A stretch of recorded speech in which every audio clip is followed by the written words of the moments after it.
enter the observation site with a clear observe and record in relation to the research problem, while at the same time being prepared to adapt to changing circumstances as they may arise. It basically says that remember the goals of your report, take notes and focus on important details, have a clear plan about what you want to observe related to your research problem, but be ready to adjust your plan if things change. So everyone, please read the second box. Conscious will observe, record, and analyze what you heard and see in the context of the theoretical framework. This is what separates data gathering from reporting. The theoretical framework guiding your field research, determining what, when, and how you observe and act as a foundation from which you interpret your findings in relation to the underlying assumptions embedded in the theoretical framework. So put it simply, it says that pay close attention to what we see and hear and think about it using the theories you learn. This is important because it helps you go beyond just collecting data.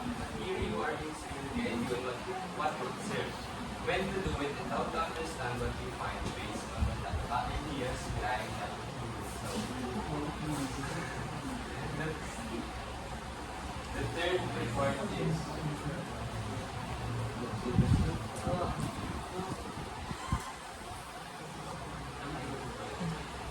techniques to record your observations. So everyone please read on page 82. This is the most common and easiest method of recording your observation. Tips for taking notes include organizing some shorthand symbols beforehand so that recording basic or repeated action does not impede your ability to observe. Using many small paragraphs which reflect changes in activities, which are walking, you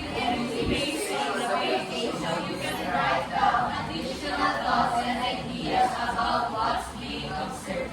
Any theoretical insights and notes to yourself that are set aside for further investigation. So, as the name suggests, note taking. So, basically, when watching things, you have to take notes so that you don't forget what you're talking about.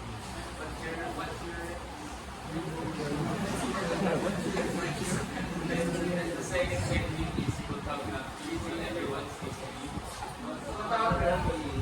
With the advent of smartphones and almost unlimited number of high-quality photographs can be taken of the objects, events, and people observed during a field study.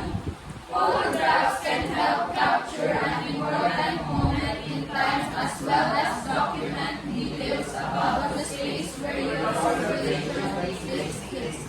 Taking a photograph can save you time in documenting the details of the space that will otherwise require extensive note-taking.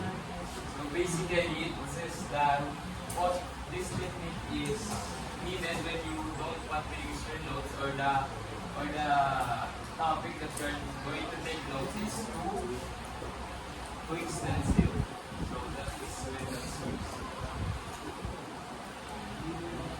Is Video and audio recording.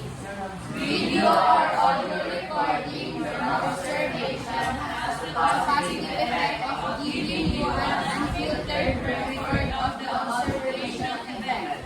It also facilitates repeated analysis of your observations. This can be particularly helpful as you gather additional information or insights during your research. So as the name suggests, video and audio recordings, this is when you are in a meeting and when pag nasa meeting ka and pag mahirap mag-notes at photography kung sinasabi ang mga notes mo, that is when it's used video and audio recordings.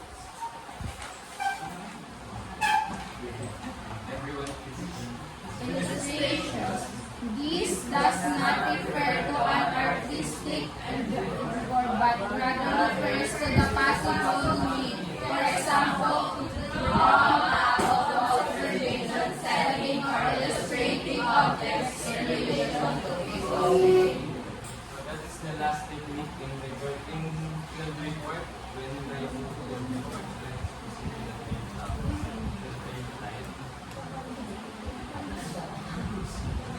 please note that techniques of deliberate observation and data gathering are not inexcused. They are skills that must be learned and practiced in order to achieve proficiency. So, always sinasabi lang naman dito na pag gagamitin mo yung mga techniques na yan, dapat may practice ka at alam mo yung gagawin mo. At alam mo yung i-record mo para may proficiency ka.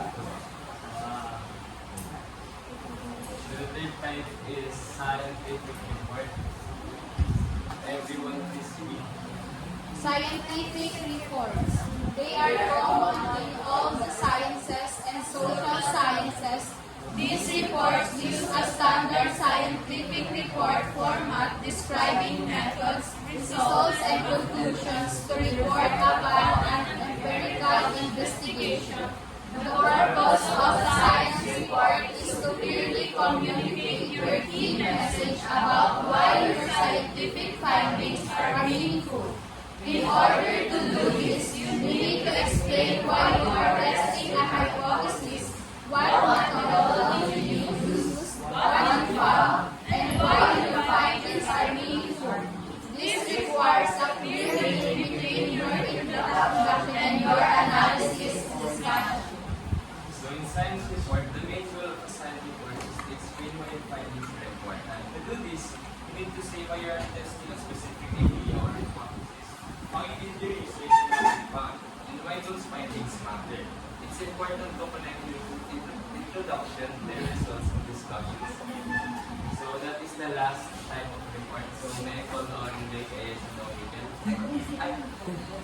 So, may